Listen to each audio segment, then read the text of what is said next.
nous avons le bonheur de présenter ce numéro de 2 milliards de chrétiens. 2 milliards de chrétiens, même qu'ils aient mis sur tout pour Christ, tout étendre le royaume naïe, la restauration à monde. 2 milliards de chrétiens pour l'enfant la chant, tout cela nous recouvre les rendez-vous avec le Seigneur. Les rendez-vous avec le Seigneur, nous pouvons permettre de se mettre en contact avec l'église, l'adresse avec l'église, le programme avec culte, séminaire, convention, bref, réalité à Christ nous sommes. Suivons d'abord notre rubrique, les rendez-vous avec le Seigneur, et on se retrouve tout juste après. Je suis l'apôtre Enoch Ekitete, visionnaire de l'église Jésus-Christ et la pierre angulaire. Oizwami, commune Angaliema, quartier Lukunga, avenue Ndombe numéro 16. Référence sur le ma pompage, qui est à Malweka. Wano zi moto zo kende Kongolo Mosquée, juste après 10 maisons dans la police au commune église wana Zawana, église Jésus-Christ sur la pierre angulaire. Rendez-vous na biso hebdomadaire César Boy. Chaque mardi, nous avons la prière de combat contre les esprits impurs. Nous sanganaka de 17h à 19h30. Mercredi, Tokutani peut encore 12h à 13h. Midi avec Jésus-Christ. Tobengaka na milimo et opéraka na midi. Tosanganaka encore vendredi de 17h à 19h30. Eza journée enseignement. Et dimanche, tozana 2 kits. Ya tongo eza kit et adoration. Tobandaka 8h, 11h ici. Deuxième kit bandaka 16h30 ici na 18h30. Eza kit ya combat contre les esprits impurs. Koki kobenga biso encore na numéro 089 89 82 340. Wana numéro WhatsApp 081 091 76 60. Merci. Yesu Kristo apambola bino. Papa, maman, to bengisiyo na église na biso aseka pompage. Église oyo na avenue Nzola na numéro 21. Oyo kambami na révérend pasteur Ngoyi. Tosambelaka chaque jour de 17h à 19h30. Chaque dimanche, tosambela na ngonga ya 9h30, 12h30 hier civil. Chaque mercredi, jeudi, vendredi, tozalaka na prophétie na 10h, 12h. Nous avons musika soko zumutuka oyo ikukumisa magasin. Tunikaka arrêt à pompage bakolakisa yo ozumutuka pompage okomuna arrêt malweka otumpomoleka référence na pomoleka okomuna pana moninga komi aseka pompage. Nous allons côté ya barompo ngaba ozuka mutuka ipeni okomuna mutuka ya pompage ozui okiti na arrêt malweka okomuna aseka pompage. Nous allons avenue Nzola na numéro 21. Vous allez contacter biso numéro 089 60 94 028. Votre humble serviteur, Pasteur Ngoyi. Ciao. De retour dans notre plateau, il y a 2 milliards de chrétiens. Place où toujours un homme de Dieu. Et cet homme de Dieu, c'est l'apôtre Enoch Ekitete, apôtre de l'église Jésus-Christ, la pierre angulaire. L'homme de Dieu, on le dit. Votre mingi, merci les journalistes. L'homme de Dieu, tu as 2 milliards de chrétiens encore de nouveau. Tu signaler aux téléspectateurs que l'homme de Dieu a prometté du bisou, que nous avons un tempo toujours développé, des caractéristiques de la dernière ère. Et puis l'homme de Dieu, le qui n'a pas caractérisé la dernière ère, il a tellement ébélé, il a vu au Kinde Moko. Et la fois passée, toujours que les gens ont été abandonnés de la foi à la parole de Dieu. Et maintenant, toujours pour ajouter, avec l'homme de Dieu, toujours qui sa deuxième caractéristique, il y a dernière ère. L'homme de Dieu, avant que vraiment toi attaquer deuxième caractéristique, dernière ère, dans 2 minutes, kaka, moi, rappelle qui est sur l'abandon de la foi à la parole de Dieu. Où ils ont dit première caractéristique, la dernière heure. Oui, merci. Bao bazolanda biso pembeni na musika. Pesi bino mbote pe félicitations puisque bozolanda biso. Bozala toujours branché pour que bozala édifié. Vous avez kolobela makambo etali les signes spirituels à dernières heures. Kolobaki dernières heures eza période la kisi kozonga ya mibale ya Yesu Kristo. De tolobaki caractéristique ya liboso totiraki yango na mukanda ya 1 Timothée 4:1 oyo Bible eza koloba l'esprit dit expressement na bangonga ya suka batu bakoabandone condiment de todevelopaki tolakisaki condiment eza batu babingi batiki maloba na Nzambe Bible elobi mpona kosatache à des esprits séducteurs et doctrine des démons de tolobelaki yango mingi donc mpona kokwape wana donc tolobaki abandone de la foi eza kolakisa ndenge lelo batu baza kobenga lelo kilelo eza koloba nini batu batiki verite bazongi na mokili kilelo komona batiki verite aloba na Nzambe pour que bazonga na mokili po bazwa bandako bamituka balupango baimebe aloba bwakisi liloba na Nzambe wana eza mabe makasi tolobaki conséquence eza lifelo tomonaki na Matthieu 8:20 bipai mutu moko ayebisi Yesu nazolanda yo Yesu ayebisi ye nini ozolanda nga eza malamu me yebaki bandeke baza na bandako bani na bango alobi le renard de Daniel mais le fils de l'homme n'a pas un endroit pour reposer sa tête c'est pour na kolobaza na ndako te maintenant imaginez oza kolanda Yesu Kristo pozwa ndako mituka omoni so na yo oza la pensée à mettre na bisote donc kilelo dans la parole de Dieu exact kilelo eza mokili parole de Dieu c'est la vérité tokangami na eloba nini ya Nzambe yango échanger te comme Nzambe aza koéchanger te. L'homme de Dieu wana ezalaki première caractéristique l'abandon de la foi à la parole de Dieu mais deuxième caractéristique eza quoi?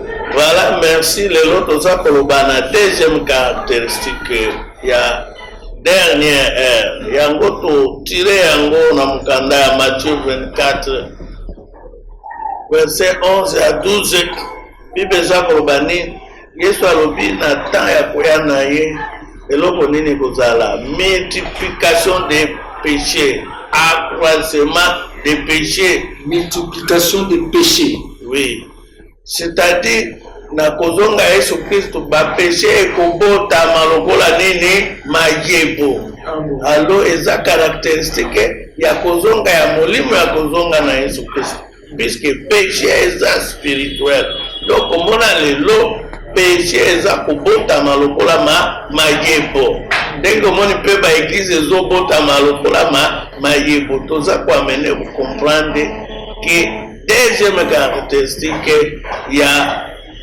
dernière heure eza accroissement des péchés ou bien multiplication ya masumu ezobotama lokola mayebo.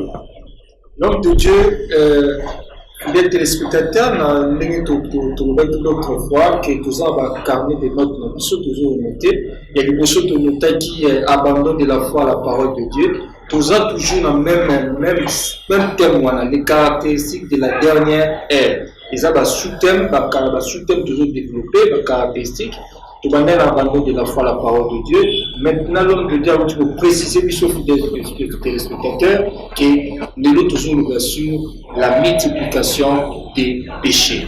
L'homme de Dieu, tout continue la multiplication des péchés.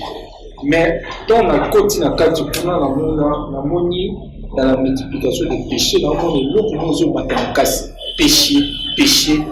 péché de lui. Merci. Péché zolobani. Ce qui t'entend mukanda ya 1 Jean chapitre 3 verset 4 péché eza koloba donc transgression de la loi de Dieu. Transgression de la loi de Dieu. Transgression de la loi de Dieu eza koloba nini? Kosabote loi ya Nzambe. Loi ezali wana otiki osali oyo olingi osala. Ndenge tomonaki na abandon eza koloba moto aza se délasser. Moto atiki position initiale. Maintenant atiki position initiale a abandonné. Maintenant moto a abandonné parole de Dieu vérité en Nzambe. Maintenant asali nini lisumu. Donc lisumu eza définition ya liboso eza koloba transgression de la loi de Dieu.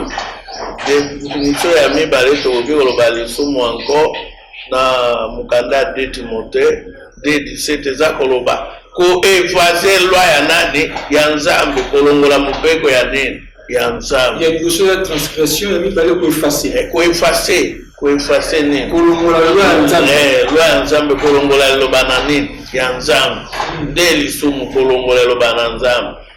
Tokoki kotia encore troisième définition ya péché ezali komarche likolo ya nini ya liloba na Nzambe.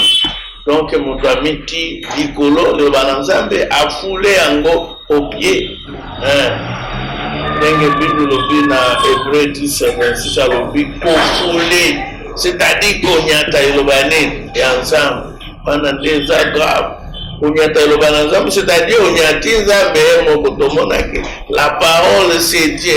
Onyati liloba na Nzambe, onyati nani Nzambe. Oefface liloba na Nzambe, oefface Nzambe na binayo. Oefface Nzambe na binayo. Transgresser loi ya Nzambe, c'est-à-dire omimoni oza likolo ya loi ya Nzambe. Omoni multiplication ya péché. Ah, l'homme de Dieu, c'est vraiment intéressant.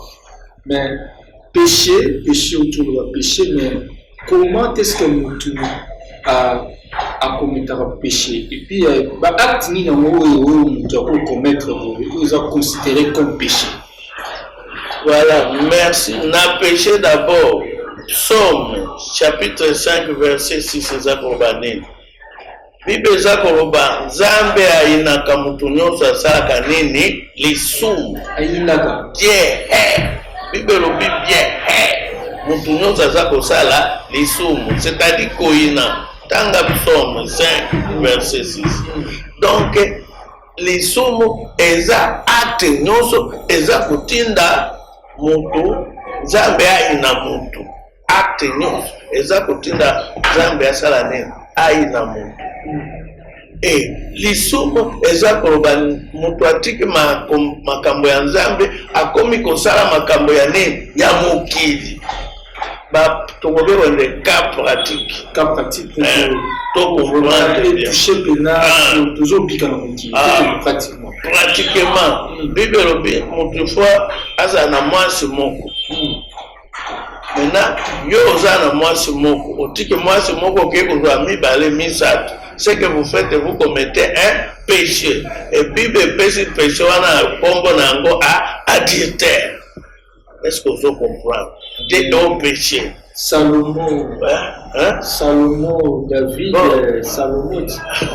Tokende na loi d'abord Salomon.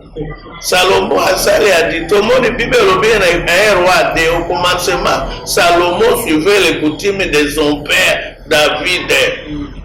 Donc azaki na mwasi moko atambolaki bien. Mais ce que na un roi 11 Bible lobi motema na ye abandonné ni motema ya Nzambe, c'est-à-dire atiki loi ya nani ya Nzambe. Bible lobi il ne rendait plus, il ne suivait plus les coutumes de son père. Maintenant motema na ye ko s'attacher na basi ya mipai. Motema na ye s'attacher na basi ya mipai. Bible za koloba wana asala kilisumu. Preuve na 1 roi 11 okutanga na verset 11. Bible lobi Dieu suscita l'ennemi à Salomon. Na verset encore ya 1 roi 11 23. Bible lobi Dieu suscita encore un autre ennemi à Salomon. Omoni péché moto asalaka péché ebotelaka ye makambo mabe ebele na vie. C'est pourquoi moni na psaume 5-6 Nzambe aza koyina mutu nyonso aza kosala masumu. Omoni exemple pratique ya nani ya péché. Donc déjà mutu aza na mwasi na ye mutu aza la pratique. Oui, pratique oui. Mutu aza na mwasi ne ajusu le deuxième bureau, troisième ajusu makam par-ci par-là à commettre déjà péché. À commettre péché. Et péché wana ezotinda ye akokufa komona Nzambe te. À condition que atumbela atika yango. Mais aussi longtemps akotika yango te akokufa komona Nzambe te. Voilà un peu ça acte pour voir péché. Acte monsieur ezali oyo to commettre peut-être yeba peut-être toujours yeba te que to commettre ba péché to transgresser loi Nzambe. Acte mususu koloba lokuta. Mensonge eza péché. Obuka lokuta na basali na Nzambe. Na ba Kristo. Mon Dieu. C'est la seule côté à maloba na Nzambe ya lokuta. Ok. Elle tema maloba na Nzambe ya lokuta. Abuki lokuta aza oya. Loba na Nzambe a commettre péché, a transgresser loi ya Nzambe.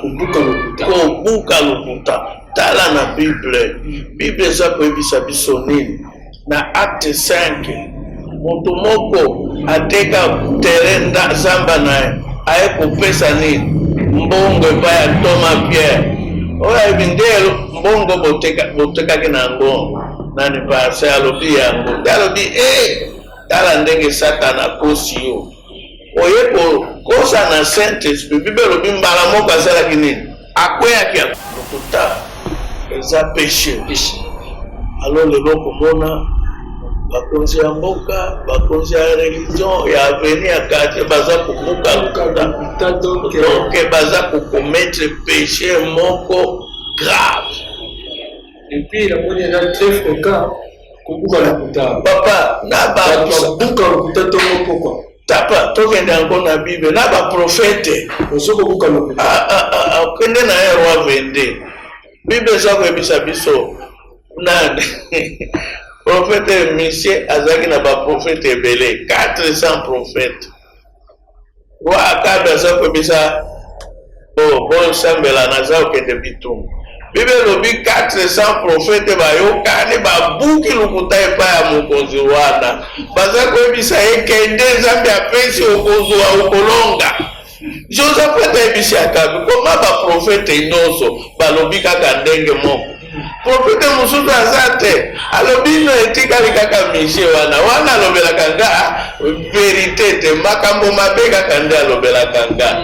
Joseph alobi yakaya na aye bayake kobenga koyebisa alobi ba prophète nyonso balobi donc mona lelo basali na Nzambe zisu ba prophète ya bale nde bazala pembeni ya baroi bazo kokosa bakonzi ndio mona ata pasi eza na mboka. Akoyebisa mokonzi vérité te. Oyebisa mokonzi vérité akoyebisa ye vérité te ake kobuka nini lukuta epai ya mokonzi. Eloko Nzambe ayebisaki ye te bisi Nzambe ayebisaki. Nde omoni 400 prophètes babuki lokuta epai ya roi Akabi. Abake koyebisa kobenga Michel wana sur ordre ya Josaphat ye mpe ayebisi Nzambe alobi nini tozokende kobunda bitumba. Ya atali alobi namoni anzelo aza koloba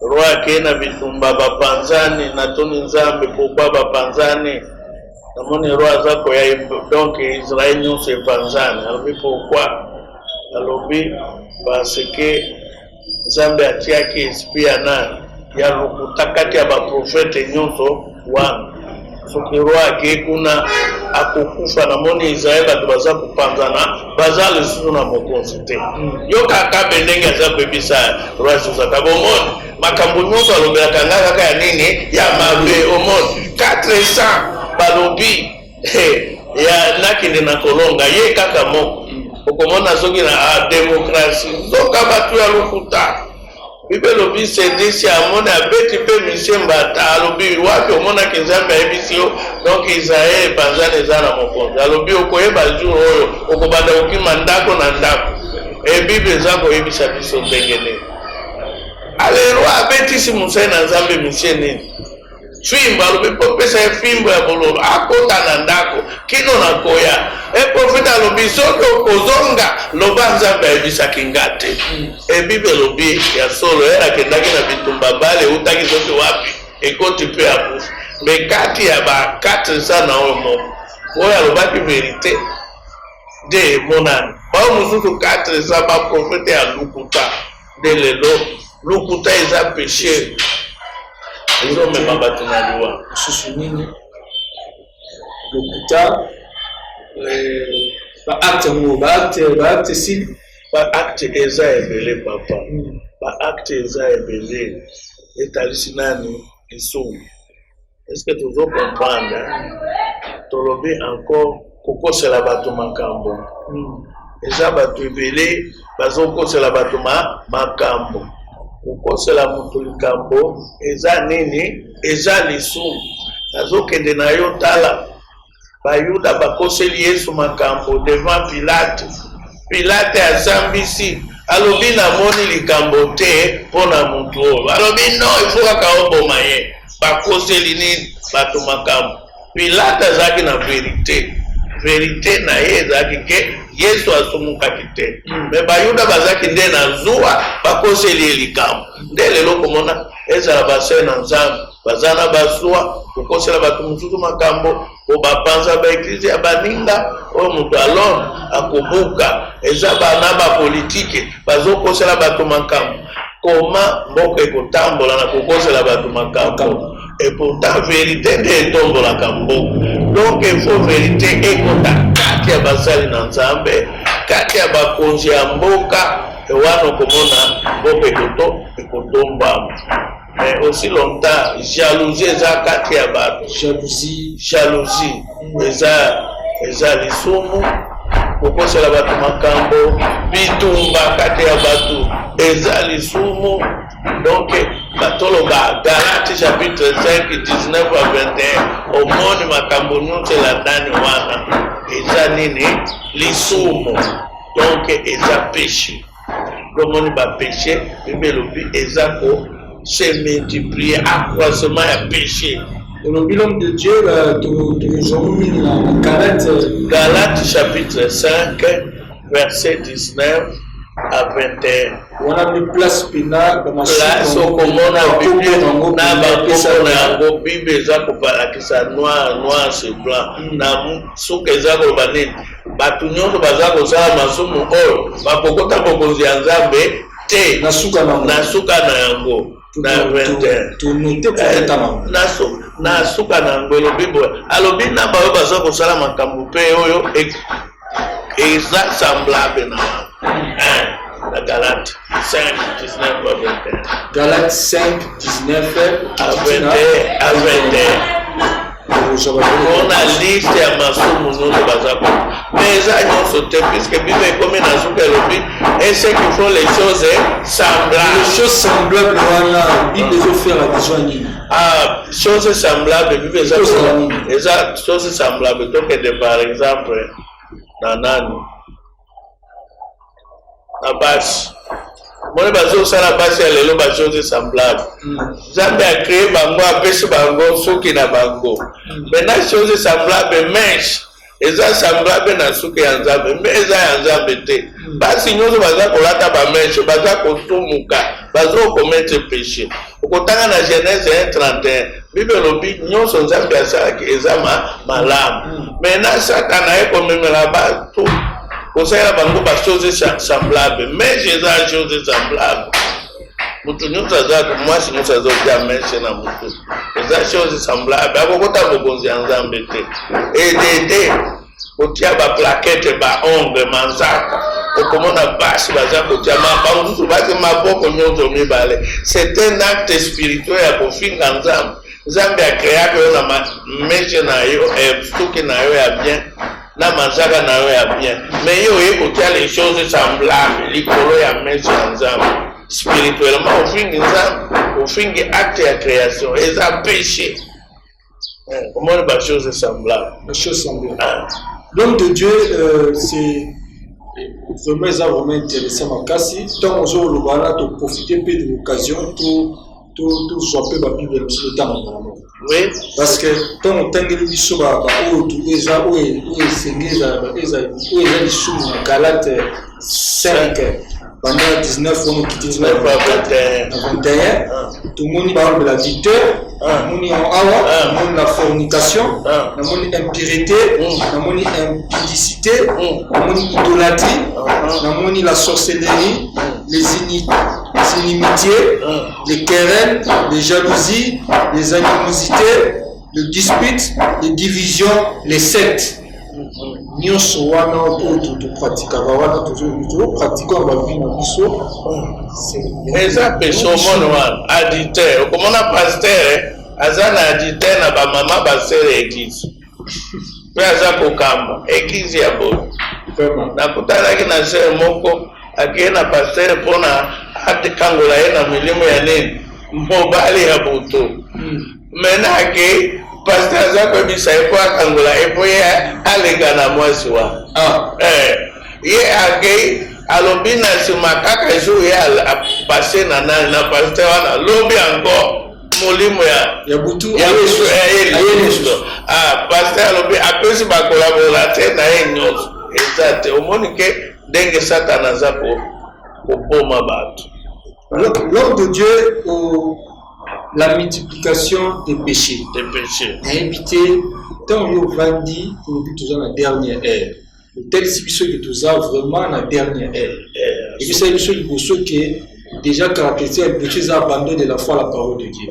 Et l'autre c'est sur la multiplication des péchés. Est-ce que vraiment réellement multiplication des péchés nous constatons dans le kilo actuellement? Papa ezomona yo moko mona otangi na Galate 5 na 1 à 20 balobi adultère eza monnaie courante na bana mike na ba pasteur ba kozo komona papa naza kwebisa yo yebike lisumu ya adultère soki nzambe abomaki mokili ya liboso na Genèse 6 ta Noé à cause ya nini adultère mokili ya mibale ya Lot Zambia abomaki yango à cause ya nini adultère déjà lelo mwasi na mwasi bazobala mobali na mwasi babalani omoni lelo makambo yenye eza kopesa encore Nzambe kanda il y a ba pays baza kovalide yango nde eza basali ba ordonnance na bango ba PV na bango mwasi na mwasi babalani officiellement ce qui est un bon problème bosala na bino mabala na bino biso to peut-être test civil to noter na biso eza problème te ba noter pe batie yango mboka ya boye. Est-ce que ça a Satan? C'est-à-dire basali ni bafule banyati ni de lobananzam banyati nzambe awana nzambe nda lobaki biso ya biso. Et je vous assure Romains 1:32 Bible rubi ba oyo baza kosala makambo wana na ba oyo baza kondima bango nyonso ba okende na lifelo.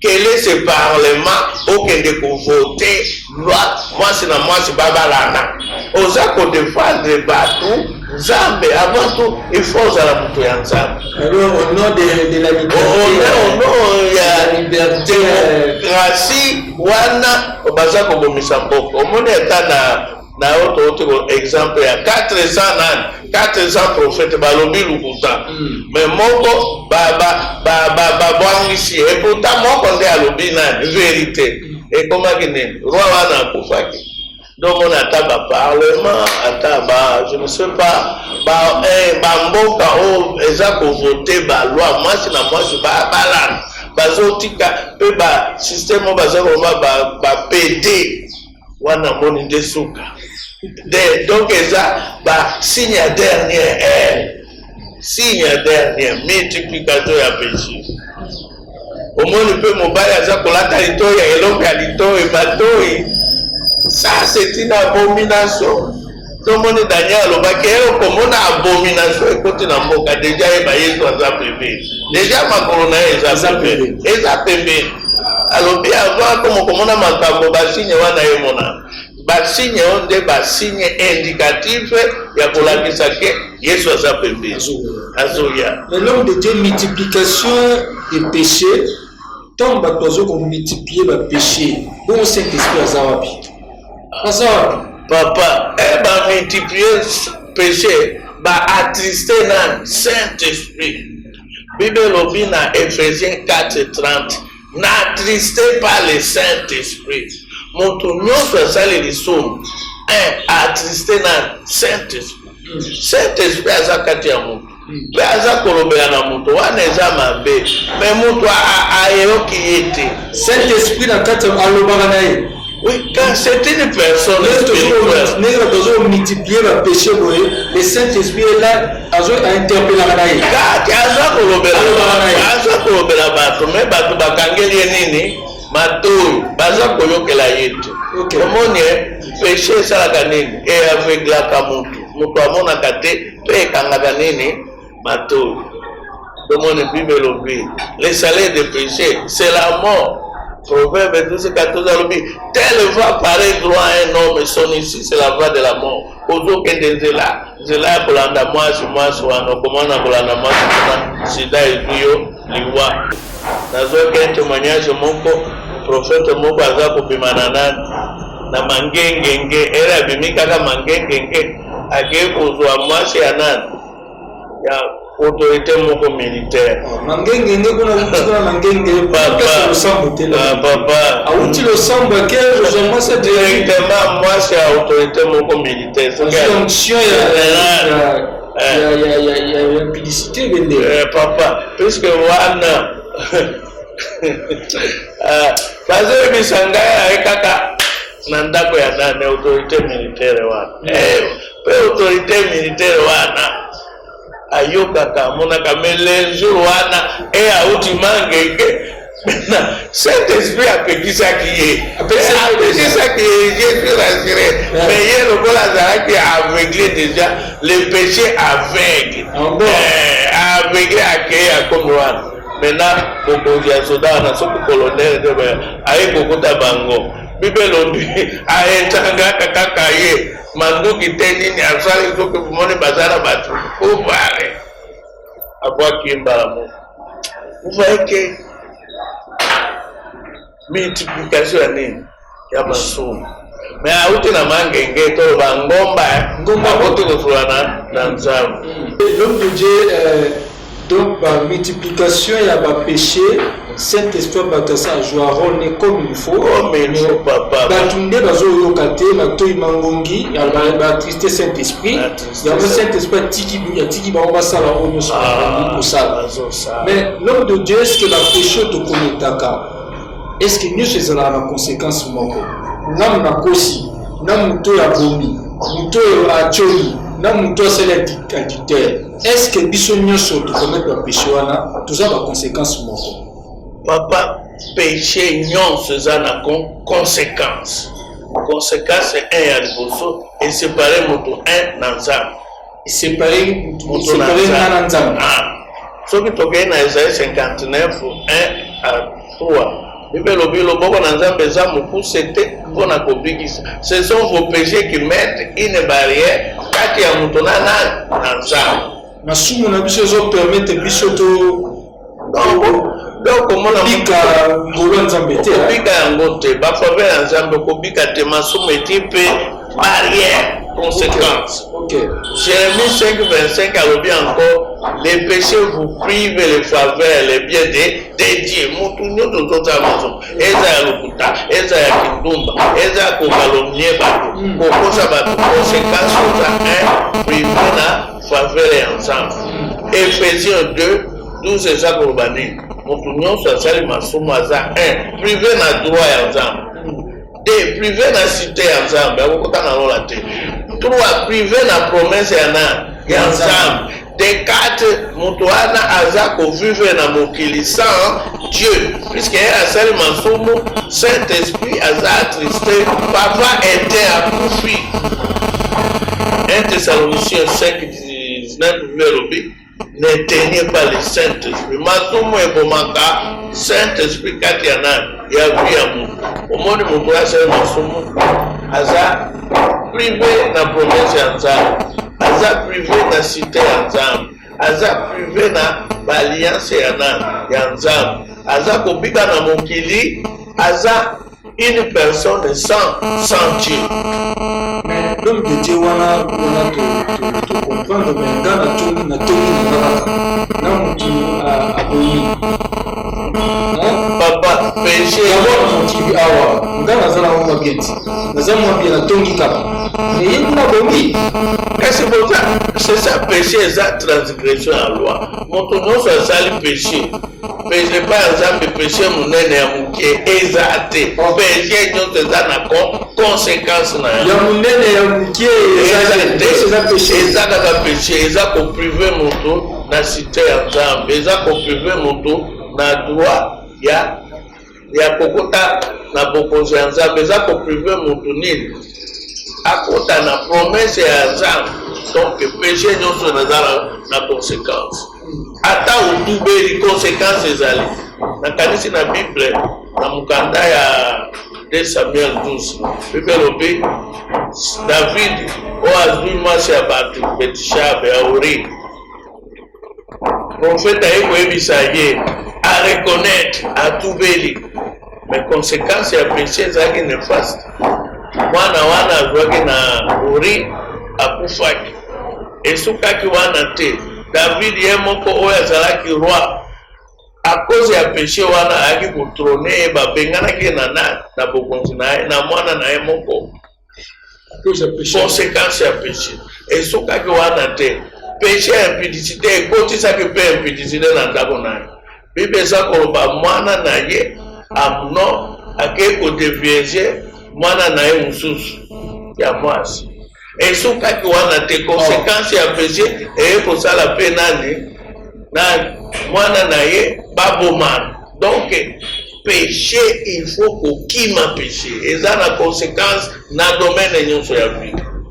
L'homme de Dieu donc il est déjà vers la fin déjà émission, mais est-ce que nous avons dit qu'on est sans péché? Parce que la Bible nous dit que nous branchons ton d'une manière ou d'une autre. Est-ce que le montilla c'est possible de nous dire que nous montilla sans péché? Oui papa, c'est très possible. Ce que vous allez comprendre, Batomingi Balobaka, mon centre azalité. Oui papa, au monde na alliance. Na otama na nzela ya premier Adam lokola sumukaki bato nyonso aba bande kobokama kobika. Donc tozalaki bakufi na nzela ya masomo ya Adam. Mais Nzambe ayeko pesa biso deuxième Adam oyo aza Yesu Kristo. Kotanga na 1 Corinthiens 15 45 okomona deuxième Adam Yesu asomukaki te. Alors nous nous animés Yesu Kristo kati ya so na molemo akobika sans péché. Est-ce que vous comprenez? Ezaka ekotia système na mutu azala sans péché. Ayekotia Bible lobi na 1 Timothée 4:5. Tout est purifié par la parole et la parole de Dieu. Et parole de Dieu c'est Dieu lui-même. Soit que otosi Bible lobi kolanda mwasi ya mutu te. Ozolanda mwasi ya mutu te. Otosi lisomeko ya te. Ozokanisela mutu mabe te. Okozana lisomo te. Il y a bato baza kobika sans péché. À Deutéronome 28 verset 13 na obandi 10 à 10 aza koloba nini? Oyo nyonso aza kotia liloba na Nzambe na mosala, Nzambe aza korendre ye saint. Okay. Aloba to nyonso baza kotia liloba na Nzambe na mosala baza saint. Tokeyaka na Bible Paul aza koloba écrit au sein de l'église de l'Éphèse. C'est pour vous dire basanto bazali. Il faut kolongola ascension wana musanto azate wana eza materia ya bafaux prophète. La chair est faible. On a kotinda mais esprit eza disposé. Bible dit kati na mutu un chrétien né de nouveau. Bible dit kati ya mutu une puissance, une capacité pour se préserver na nini na masomo. C'est pourquoi Bible lobi encore dans 1 Jean 3:10. Alobi celui qui est né de Dieu ne pêche Point. Pourquoi? La semence de Dieu est en lui. Semence en Nzambe, eza liloba na Nzambe, liloba na Nzambe eza kati ya pouvoir. Akozonga te. L'homme de Dieu, comme vraiment la soupe, parce que la multiplication des péchés, eza matata, eza terrible, toujours au monde en haut. Peut-être autour des détails sur le délai, mais ceux qui t'ont vu, qui t'ont la paix, la vie, la vie à Batou Soussou, tout le monde est pénal, tout ça pénal la dernière ère. Mais tout ça la ligne, l'homme de Dieu, pour te échapper la vie où est caractérisée par la multiplication des péchés. Tout ça la ligne. Voilà, merci. Tout ça la ligne, c'est pourquoi il soit allé wana. Dans Mukanda ya Matthieu chapitre 11 verset 28. Alors, venez à moi pour tous ceux qui êtes chargés et fatigués, je vous donnerai du repos.